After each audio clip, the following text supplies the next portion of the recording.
Bonjour à tous, bienvenue sur ma chaîne. Aujourd'hui, je vais vous présenter une recette de pain brioché salé, mais vous pouvez très bien la faire en version sucrée. C'est super moelleux avec une mie super filante. Là, je vous montre vite fait à quoi ça va ressembler. Et on va faire cela avec une technique super simple, avec une seule pâte en une seule fois. Et vous allez avoir un résultat extrêmement moelleux, super bon et super simple à faire.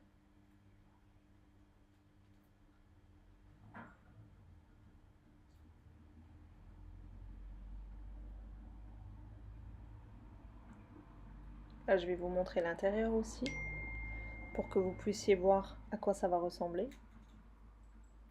À peine que je touche que c'est super moelleux et ça s'effrite super simplement. Vraiment super moelleux.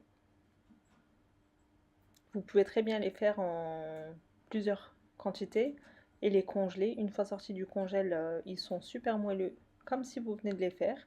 Si vous le souhaitez, vous pouvez les réchauffer légèrement au four 5 minutes. Super bon. Donc maintenant, on va passer à la pâte. Pour ceci, je mets un verre d'eau bouillante dans mon saladier. Je mets de l'eau bouillante car ça va égaliser la température avec le reste. Donc ensuite, j'ai rajouté un verre de lait. Mes verres mesurent 200 millilitres. Ensuite, j'ai rajouté une cuillère à café de sel, 2 cuillères à soupe de sucre. J'ai 2 œufs. Le blanc, je le verse dans la pâte et les jaunes, je les réserve pour la dorure. Ensuite, j'ai un petit verre de 125 millilitres d'huile. Je l'ai rajouté. Et comme au début on a mis de l'eau bouillante, la température est idéale. Mais vous, si vous souhaitez, vous pouvez réchauffer tout ça. Il faut que ça soit tiède pour que la levure soit active. Ensuite, je verse un cube de levure fraîche. Si vous le souhaitez, vous pouvez utiliser de la levure déshydratée, un paquet ou alors une bonne cuillère à soupe. Et maintenant, je verse ma farine progressivement. Surtout ne pas verser la farine d'un seul coup, car si vous verserez trop de farine, bah, vous aurez du mal à rattraper votre pâte et ça sera raté. Donc toujours verser votre farine progressivement.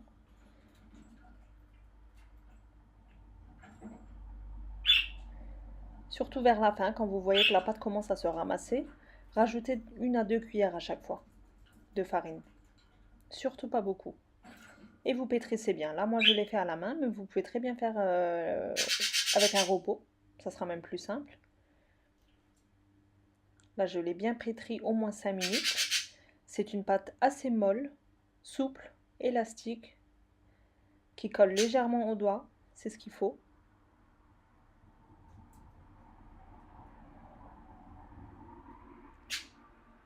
Comme ceci. Et maintenant, je vais la recouvrir pour la laisser lever tranquillement.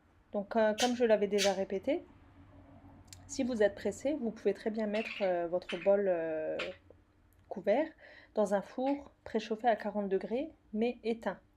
Ça va accélérer la levée. Et de mon paquet de farine, il me reste le fond, c'est-à-dire un verre. Donc j'ai pas utilisé la totalité des 1 kg. Voilà, ma pâte a bien levé, comme vous le voyez. Je vais la dégazer légèrement, mais à ce stade, on n'utilise plus de farine. On utilise de l'huile. Donc vous badigeonnez bien vos doigts, ainsi que votre plan de travail ou votre table, pour pas que ça colle. Donc au début, j'ai dégazé ma pâte. Je huile ma table pour pas que la pâte colle. Et je la verse. Et directement, avec mes doigts, je l'étale en grands carrés. Vu que c'est une pâte très souple, elle se travaille super simplement. Donc n'hésitez pas à reproduire cette recette, vous allez être vous-même choqué par la facilité et le résultat que vous allez avoir. Voilà, donc on les tire comme on peut. Vous le voyez, c'est une pâte très souple. Donc j'ai fait un grand carré comme ceci. C'est pas très fin, hein, comme vous le voyez, il y a encore de l'épaisseur.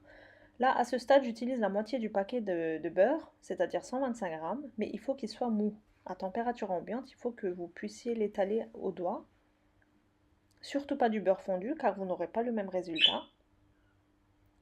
Et là, je viens écraser mon beurre sur toute la surface, grossièrement, pas forcément avec délicatesse ou quoi, hein. Donc, le but étant de badigeonner de beurre toute la surface. Voilà, comme ceci. Et maintenant, on va procéder au pliage. Donc, regardez bien les étapes, c'est tout simple, mais c'est une petite technique en fait. Donc là, je rabats au milieu, un côté, j'égalise bien les bords aussi. Je remets un petit peu de beurre sur la surface. Je l'étale grossièrement car l'autre côté que je vais fermer, elle a déjà du beurre. C'est grâce au beurre qu'on va obtenir des multicouches de pâte en fait, on va dire ça comme ça. On va obtenir le feuilletage. Là, j'ai refermé l'autre côté. Je l'étire légèrement. Et comme vous voyez, il y a des bulles. Ça, c'est signe que votre pâte est réussie. Je l'étale en longueur aussi. Je remets de nouveau du beurre.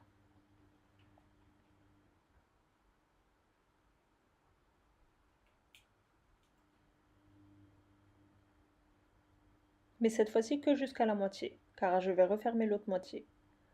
Donc pas besoin de mettre du beurre de l'autre côté. Juste une moitié, c'est suffisant. Je la referme. J'égalise bien les bords. Et maintenant, je vais l'aplatir légèrement. Il est important d'avoir tous les côtés pareils en fait, de la même épaisseur. Donc à ce stade, je vais couper des bandes de 2-3 cm de largeur. Vu que c'est une pâte très souple, vous aurez peut-être du mal à couper, donc moi j'ai utilisé une roulette à pizza.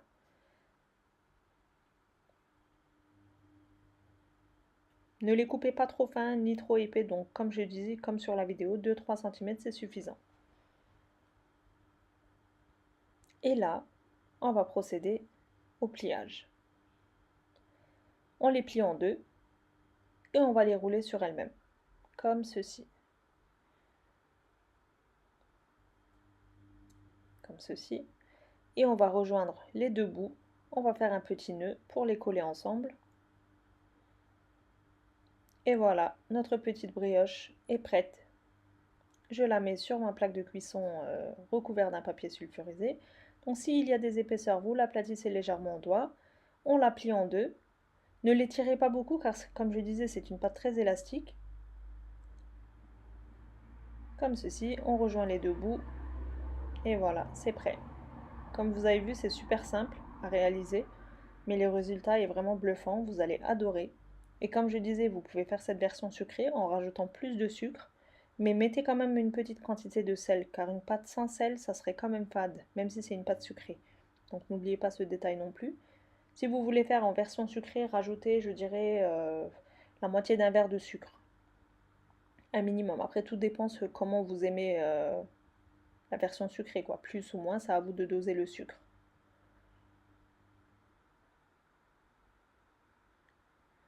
Et je fais pareil avec toutes mes pâtes.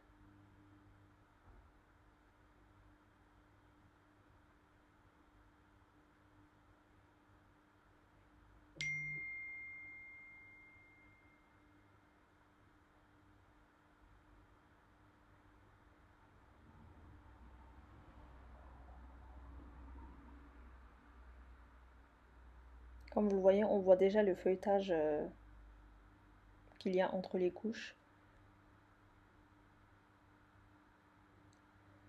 Je vais les laisser pousser à peu près 15 minutes recouverts d'un torchon sur la plaque de cuisson avant de les enfourner.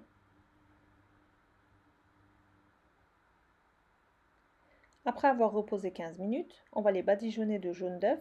Alors moi j'utilise du concentré de sirop de raisin, ça se vend en épicerie turque. Mais c'est juste pour la coloration en fait, donc c'est pas très important. Vous mélangez bien vos jaunes d'œufs et vous versez, vous badigeonnez vos pains avec à l'aide d'un pinceau.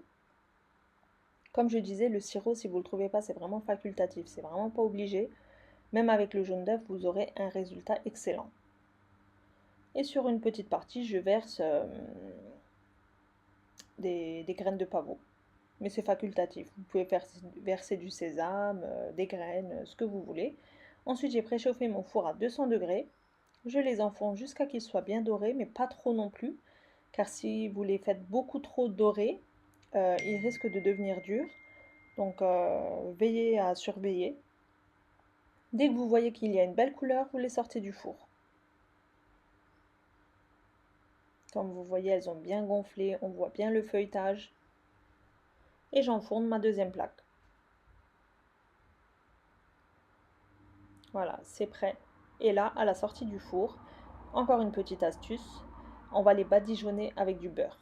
Cela va les rendre plus brillants et encore plus moelleux. Et au niveau du goût, ben, je vous explique même pas.